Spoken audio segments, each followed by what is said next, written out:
నమస్తే, welcome to social post. నేను మీ మాధురి. ఈరోజు మనతో పాటు ఉన్నారు AMFI registered mutual fund distributor PS Chandrasekhar garu. Hello sir. Hello అండి. సార్, కార్పస్ మనిషి కష్టపడేదే ఒక అవసాన దశలో కొంత రిలాక్స్గా ఉండడానికి. ఒక సర్టైన్ అమౌంట్ మనం పెట్టుకోవాలి. చాలామంది ఏంటి అంటే ఇప్పుడు అది ఇంతకుముందు లక్షల్లో ఉండేది, ఇప్పుడు కోట్లలో మారిపోయింది. ఒక 10 కోట్లు, 20 కోట్లు, 30 కోట్లు, 40 కోట్లు, 50 కోట్లు, 100 కోట్లు ఇలా కార్పస్ని క్రియేట్ చేసుకోవాలి అని చెప్పి ప్రతి ఒక్కళ్ళు అనుకుంటూ ఉంటున్నారు. అలా చేసుకోవడానికి, ఒక కార్పస్ అమౌంట్ క్రియేట్ చేయడానికి ఏం చేయాల్సి ఉంటుంది? మాధురి గారు, ఇవాళ పెద్ద కార్పస్ క్రియేట్ చేయడానికి గురించి మాట్లాడదాము. దానికంటే ముందు మేడం, నేను మిమ్మల్ని అడుగుతాను. ఒకసారి ₹1,00,00,000 ఉంది మీకు, ఈరోజు ₹1,00,00,000 ఉంది, సరిపోతుందా? షాపింగ్ కూడా సరిపోతుంది. ఇక్కడ నుంచి ఒక 25 years 35 years తర్వాత, అంటే say for example me 25 years అనుకోండి, 60 years వచ్చినప్పటికి ఇదే ₹1,00,00,000 2 కోట్లు వెల్త్ క్రియేట్ చేస్తే సరిపోతుందా? ఇప్పుడు మీ దగ్గర ₹1,00,00,000 ఉంది, సరిపోవట్లే. ఇక్కడ నుంచి ఒక 35 years 35 yearsలో 2 కోట్లు కార్పస్ క్రియేట్ చేశారు, సరిపోతుందా? సరిపోదు. సో ప్రతి ఒక్క కస్టమర్ అర్థం చేసుకోవాల్సింది ఏంటంటే, అంటే యాజ్ ఏ డిస్ట్రిబ్యూటరు మేము చెప్తాం ఎప్పుడు ఇన్వెస్ట్ చేయండి, ఒక వెల్త్ క్రియేట్ చేసుకోండి అని. 1 CR చెప్తాం, 2 CR చెప్తాం, బాగానే ఉంది. బట్ ఆ టైం టెన్యూర్, మీరు తీసుకునే టెన్యూర్, ఆ 2 కోట్లు 1 CR కార్పస్ క్రియేట్ చేయడానికి 20-25 సంవత్సరాలు, రైట్? చిన్న అమౌంట్ నుంచి స్టార్ట్ చేసుకోండి, పెద్ద వెల్త్ క్రియేట్ చేసుకోండి అని చెప్తాం. ఈరోజు ₹1,00,00,000 ఉంటే అది ఇన్వెస్ట్ చేస్తే 25 సంవత్సరాల తర్వాత మంచి కార్పస్ క్రియేట్ అవుతుంది. కానీ మీ దగ్గర ఇవాళ లేదు. మీరు అలాంటి కార్పస్ క్రియేట్ చేయాలి. 25-35 years తర్వాత ఒక 2 కోట్లు క్రియేట్ అయితే మీకు ఆ కోట్లు వాల్యూ ఉండదు అప్పుడు, ఎందుకంటే ఇప్పుడే సరిపోవట్లేదు. 25 years 35 years తర్వాత 2 కోట్లు అంటే ఉండదు. నేను చెప్పేది ఏంటంటే మేడం, ఇక్కడ ప్రతి ఒక్క కస్టమరు మన గోల్ పెద్దగా ఉండాలి, అంటే పెద్ద కార్పస్ ఉండాలి. సో నేను ప్రతి ఒక్కరికి చెప్పేది ఏంటంటే ఒక 5 కోట్లు 10 కోట్లు 20 కోట్లు మన ఫోకస్ అలాగ ఉండాలి. కానీ ఇలాంటి పెద్ద కార్పస్ క్రియేట్ చేయాలంటే వాళ్ళ ఇన్కమ్ కూడా ఉండాలి. మెయిన్ ఆయుధం టైం ఉండాలి. ఓకే. సో ఇక్కడ మనం ఇవాళ మాట్లాడుకునే 10 కోట్లు 20 కోట్లు 30 కోట్లు 40 కోట్లు 50 కోట్లు 35 సంవత్సరాల్లో క్రియేట్ చేయాలి. ఎంత కట్టాలనేది మాట్లాడదాం. ఇక్కడ ఆయుధం ఏంటంటే సమయం. వాళ్ళకి 35 సంవత్సరాలు ఉండాలంటే 25 సంవత్సరాలకే వాళ్ళు స్టార్ట్ చేయాలి. ఓకే. ఈ 30 సంవత్సరాలు అనేది మనం ఫిక్స్డ్గా పెట్టుకుని మాట్లాడదాము. కాకపోతే ఒకవేళ ఎవరైనా 30 yearsలోనే 25 yearsలోనే ఇలాంటి పెద్ద కార్పస్ క్రియేట్ చేయాలంటే స్ట్రాటజీ మారిపోతుంటుంది. అది పర్సనల్గా నాతో ఎవరైనా మాట్లాడితే నేను చెప్పగలుస్తాను. అది టైం అండ్ మనం పెట్టే అమౌంట్. ఓకే. అది క్రైటీరియా స్ట్రాటజీ, మన ఇన్వెస్టర్ టు ఇన్వెస్టర్ స్ట్రాటజీ మారిపోతుంది. ఎందుకంటే అలా వాళ్ళ టెన్యూర్ వేరే ఉంటుంది, ఇన్కమ్ వేరే ఉంటుంది, వాళ్ళ రిస్క్ ప్రొఫైల్ కూడా ఉంటుంది. దాన్ని బట్టి ప్లానింగ్ అనేది చేసుకోవాలి. సో ఇవాళ మనం మాట్లాడుకునేది 35 yearsలో 10 CR నుంచి 50 CR ఎలా క్రియేట్ చేసుకోవాలి, ఎంత కట్టాలి, ఎంత రిటర్న్స్ జనరేట్ చేస్తూ మనకి అలాంటి కార్పస్ బిల్డ్ అవుతుంది అనేది మాట్లాడదాం. ఫస్ట్ తీసుకుందాం మేడం, 10 CR 10 కోట్లు. అక్కడ ప్రతి ఒక్కరికి ఉండే సమయం ఇక్కడ ఏంటంటే 30 సంవత్సరాలు, అంటే 25 years స్టార్ట్ చేస్తారు, 60 years వరకు కడతారు. ఓకే. 15,400 పర్ మంత్ సిప్ కట్టుకుంటూ వెళ్ళాలి. 35 years కట్టుకుని వెళ్తే వాళ్ళు ఇన్వెస్ట్ చేసిన అమౌంట్ 64,66,000. ఓకే. 12% రిటర్న్స్ జనరేట్ చేయగలిస్తే, ఓకే, ఆన్ అన్ యావరేజ్ మనం చూసుకుంటే 12-15%. సో మనం ఆన్ అ లోవర్ సైడ్ 12% తీసుకుందాం హిస్టారికల్ డేటా ప్రకారంగా. 12% రిటర్న్స్ జనరేట్ చేస్తే 35 yearsలో 10 కోట్లు కార్పస్ క్రియేట్ చేయగలుస్తారు. నెక్స్ట్ 20 CRకి వెళ్దాం, 20 కోట్లు. ఇక్కడ ఇన్వెస్ట్ చేయవలసిన అమౌంట్, ఎస్ఐపి అమౌంట్ 30,800 అప్రాక్సిమేట్గా చెప్తున్నాను నేను. 30,800 అప్రాక్సిమేట్లీ పర్ మంత్ సిప్ కడితే ఆయన ఇన్వెస్ట్ చేసిన అమౌంట్ 1,29,33,000 అప్రాక్సిమేట్లీ. అంటే సార్ ఇక్కడ మనకి 20 crores టార్గెట్, మనం ఇక్కడ ఇన్వెస్ట్ చేస్తుంది 1 crore ప్లస్. ఎలా అది డబల్ అవుతుంది సార్? అంటే అంత 20 times ఎక్స్ట్రా అవుతుంది మనకి. ఎందుకంటే అక్కడ సమయం చాలా 35 years ఉంది మేడం. ఓకే. ఎప్పుడైతే నేను చెప్పాను మనకు ఒకే ఒక ఆయుధం టెన్యూర్, ఎంత ఎక్కువ టెన్యూర్ ఉంటే అంత ఎక్కువ జనరేట్ అవుతుంది. ఎందుకంటే ఇక్కడ పవర్ ఆఫ్ కాంపౌండింగ్ ప్లే చేస్తుంది. మనం పెట్టిన క్యాపిటల్ మీదే రిటర్న్స్ కాదు, మనం వచ్చిన రిటర్న్స్ మీద రిటర్న్స్.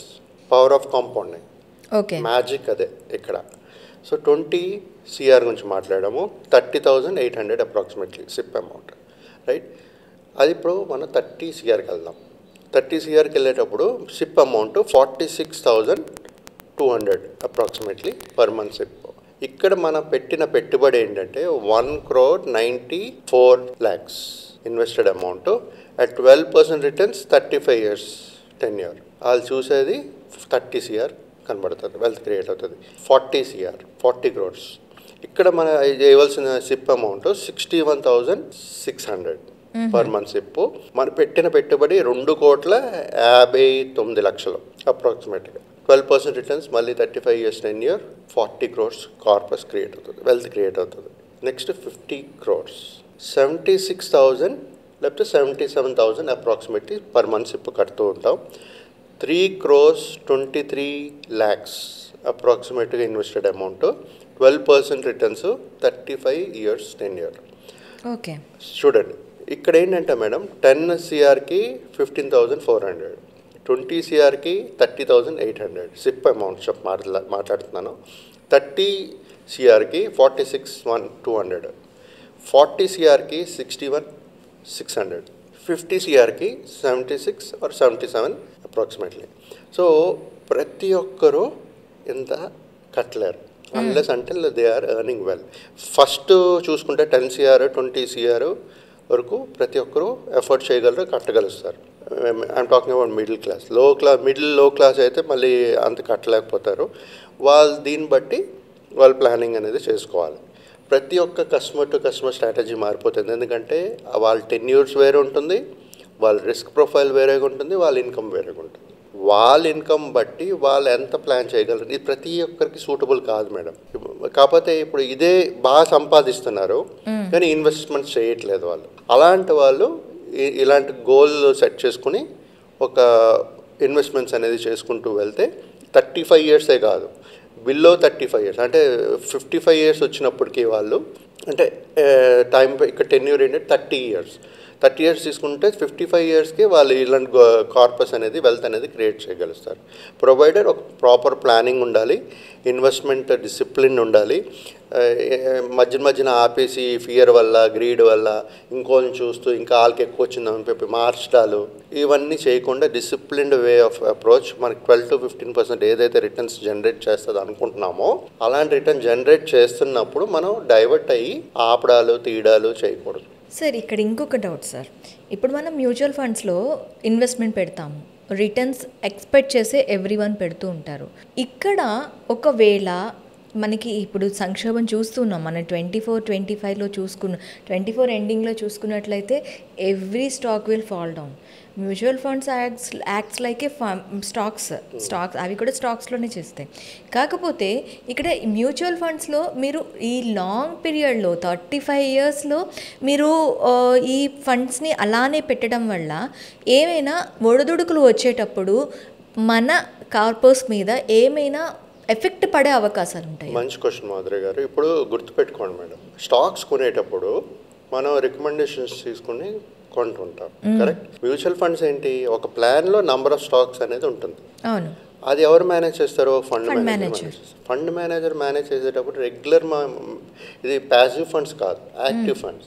అంటే ఏదైతే కంపెనీస్ ఫర్ ఎగ్జాంపుల్ ఒక లార్జ్ క్యాప్ తీసుకున్నావు పెట్టుకున్నారా అనుకోండి, దాంట్లో ఒక ఫండ్ మేనేజర్ ఉంటారు కదా, ఆ ఫండ్ మేనేజరు ఏ కంపెనీస్ బాగా చేస్తున్నాయి బాగా చేయట్లేదు అనేది చూసుకుంటూ చర్నింగ్ చేస్తుంటారు, మారుస్తుంటారు కదా. సో ఫండ్ మేనేజర్ రోల్ చాలా ఇంపార్టెంట్ ప్రతి ఒక్క ఇన్వెస్ట్మెంట్ మ్యూచువల్ ఫండ్స్లో. సో ఆ విధంగా మనం ఈ వాలటైల్ సిచ్యువేషన్స్లో మన ఎక్స్పోజర్ టువర్డ్స్ ఈక్విటీ డెప్ట్ మారుతూ ఉంటుంది. సో దానివల్ల ఆ రిస్క్ని తగ్గించుకునే, మార్కెట్ బాగా పడేటప్పుడు రిస్క్ తగ్గించుకుంటూ సేఫ్ సైడ్కి వెళ్తారు. అలాగే మళ్ళీ మనకు ఆపర్చునిటీ కనబడేటప్పుడు ఎక్స్పోజర్ టు ఈక్విటీస్ ఎక్కువ ఉంటాయి. సో లార్జ్ క్యాపే తీసుకున్నాం అనుకోండి, లార్జ్ క్యాప్లో కూడా ప్రతి కంపెనీ చేస్తుందని లేదు. సో ఏదేది బాగా చేస్తుందో రీసెర్చ్ చేసి అనలైజ్ చేసి ఆ ఫండ్ మేనేజర్ టీం ఉంటుంది, రీసెర్చ్ అనలిస్ట్ టీం. ఆ టీం వాళ్ళు ఆ స్టాక్స్ని ఇంక్లూడ్ చేయడం తీయడం అనేది జరుగుతుంటుంది ఆ ప్లాన్లో. సో ఆ విధంగా రిస్క్ని తగ్గించుకుంటూ లాంగ్ టర్మ్లో వెల్త్ అనేది మ్యూచువల్ ఫండ్స్లో ఆల్వేస్ పాసిబుల్ అండి. Okay. Compare to specific stocks అంటే 100% మనం షూర్ ఉండాలి, మనకి ఒక అవగాహన ఉండాలి, అనలైజ్ చేయాలి, చేయగలిగే ఇది ఉండాలి. అలా లేనప్పుడు mutual fund is the only best investment strategy అండి ప్రతి ఒక్కరికి. ఓకే. సో ఇన్వెస్ట్మెంట్స్ పెట్టడం కాదు, దానికి ఒక టైం అంటూ ఇచ్చేసి వదిలేసేయాలంటారు. అవునండి. Okay sir, thank you very much. Thank you అండి.